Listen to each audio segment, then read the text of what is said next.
So the story with this stick build really starts with this engine.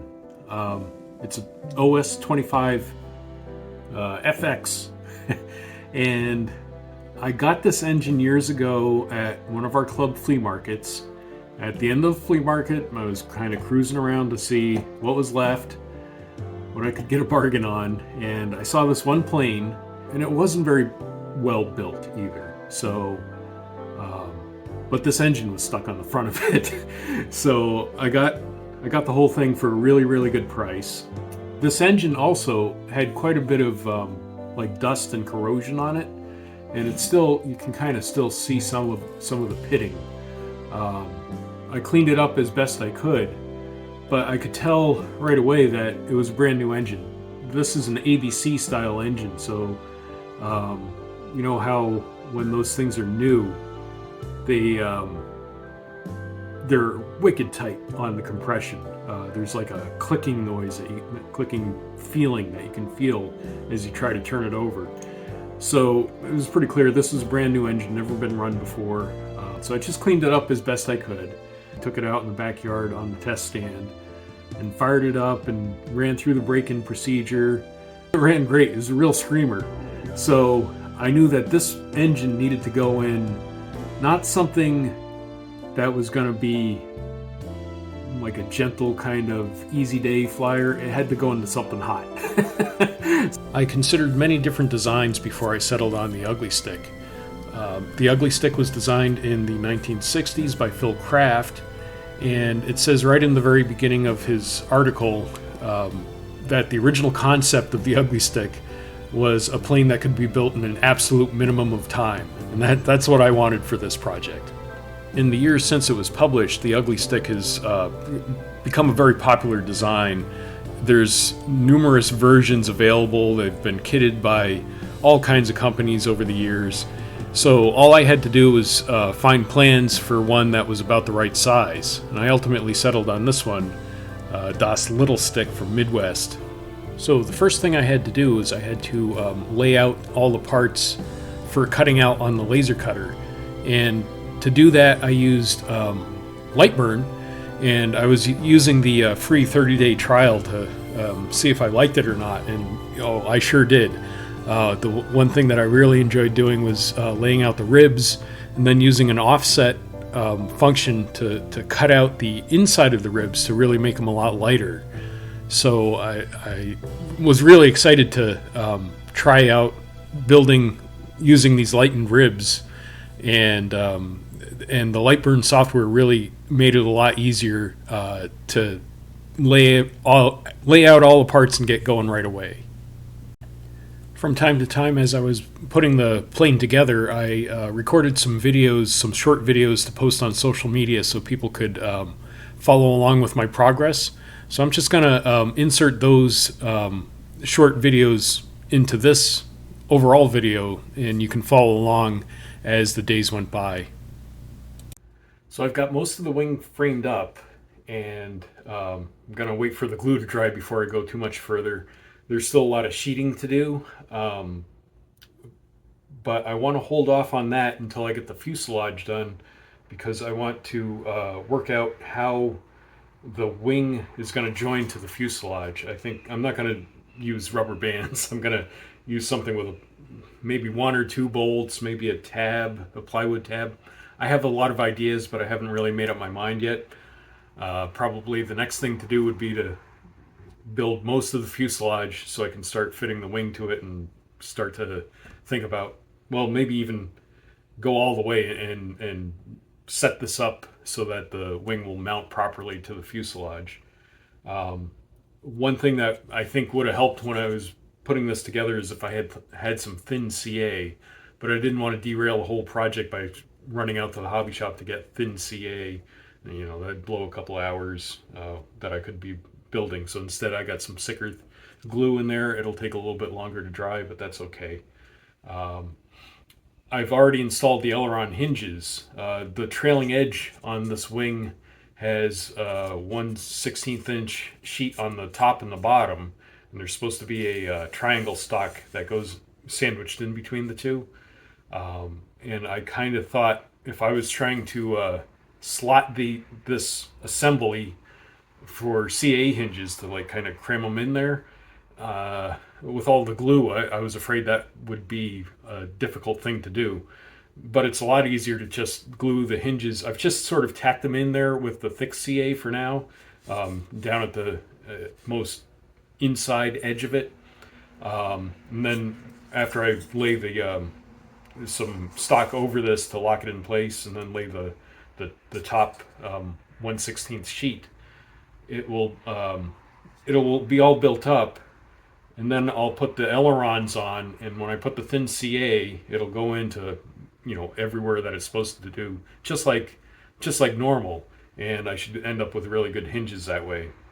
One thing that's very clear from this is all these lightning holes, with the Lightburn software that I'm using on my laser cutter.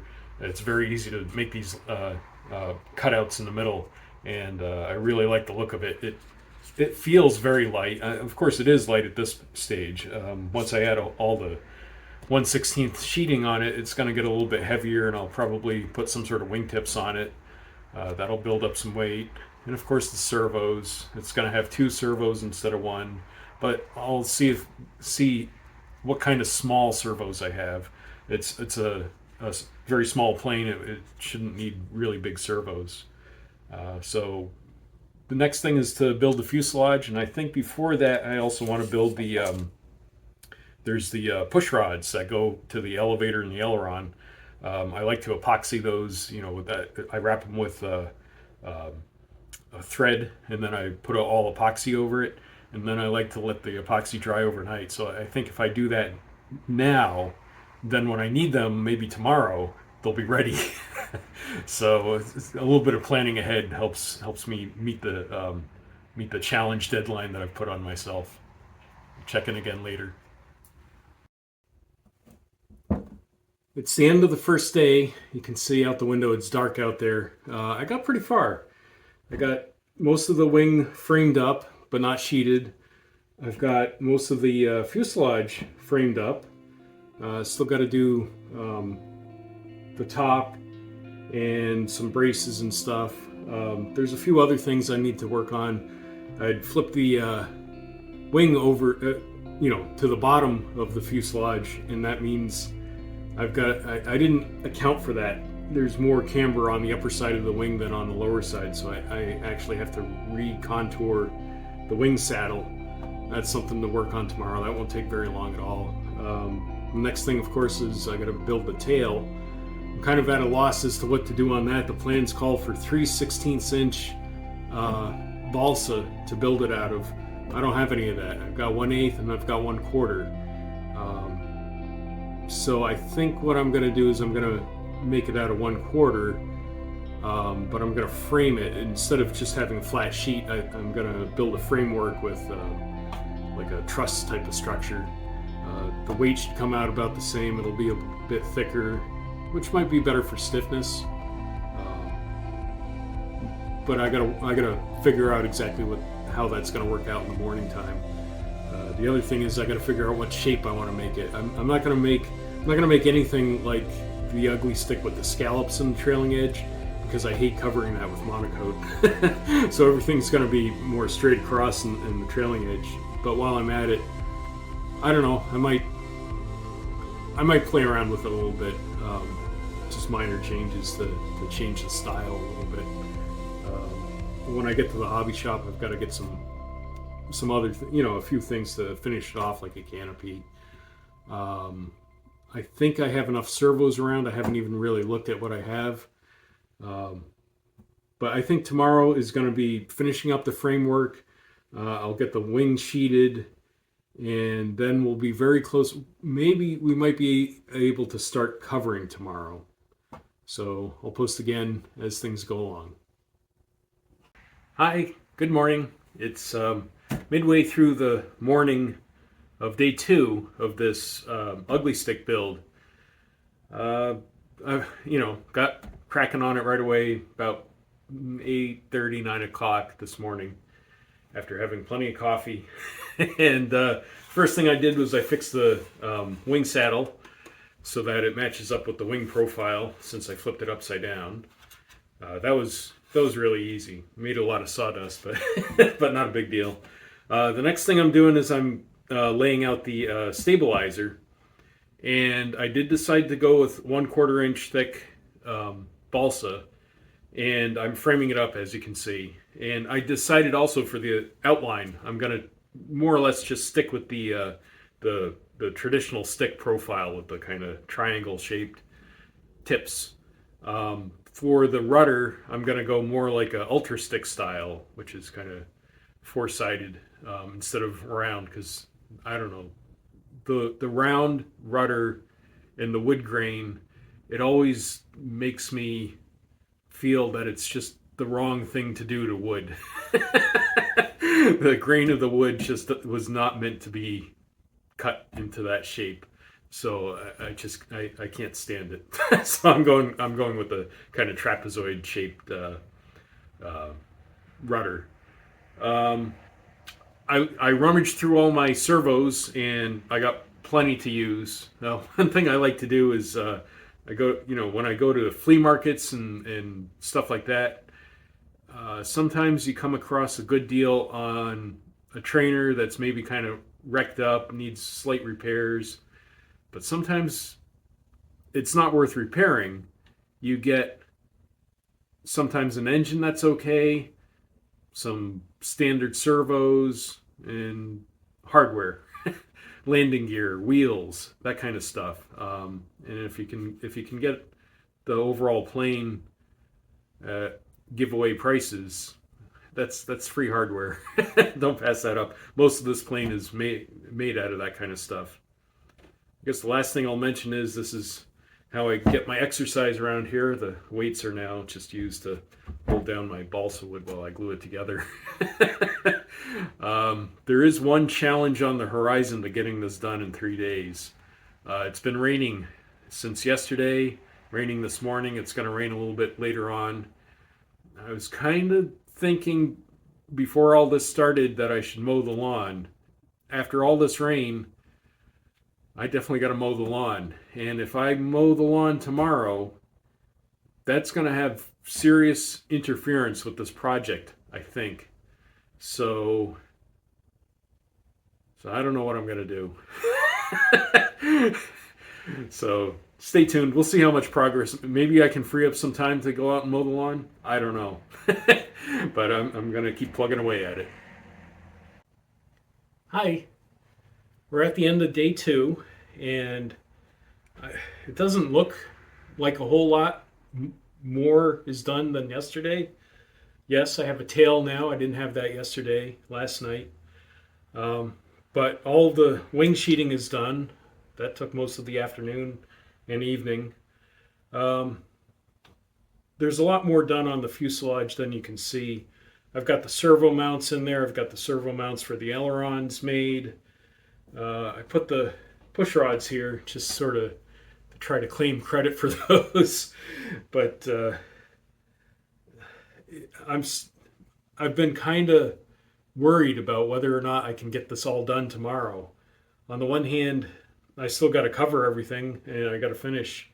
There's still some finishing on the fuselage left to do and a whole lot of sanding. Then I can cover. But on the other hand, this is a very easy to cover plane. I think I can do it really fast. I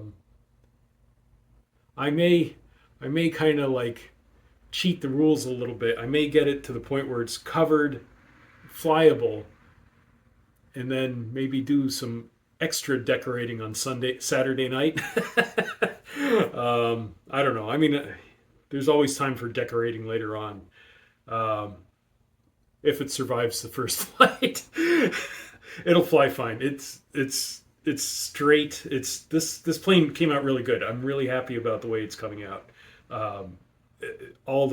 It seems sturdy enough, and I didn't make any mistakes that made me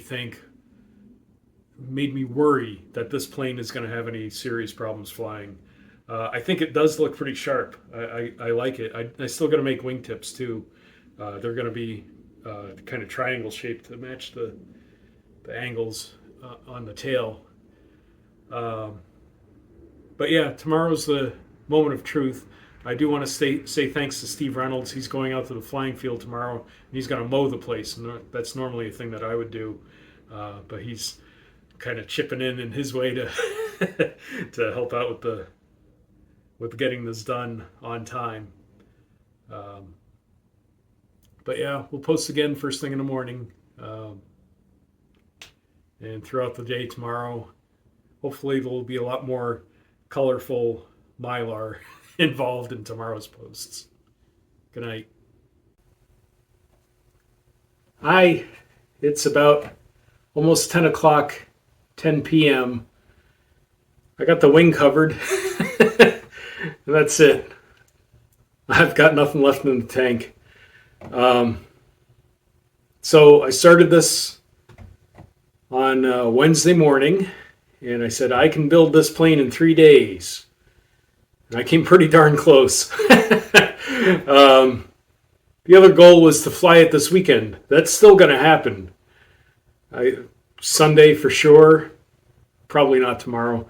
There's some rain in the forecast for tomorrow, so good shop day, I guess. And then we can't run engines till afternoon on Sunday, so that gives me Sunday morning for any last minute whatever I might have to do.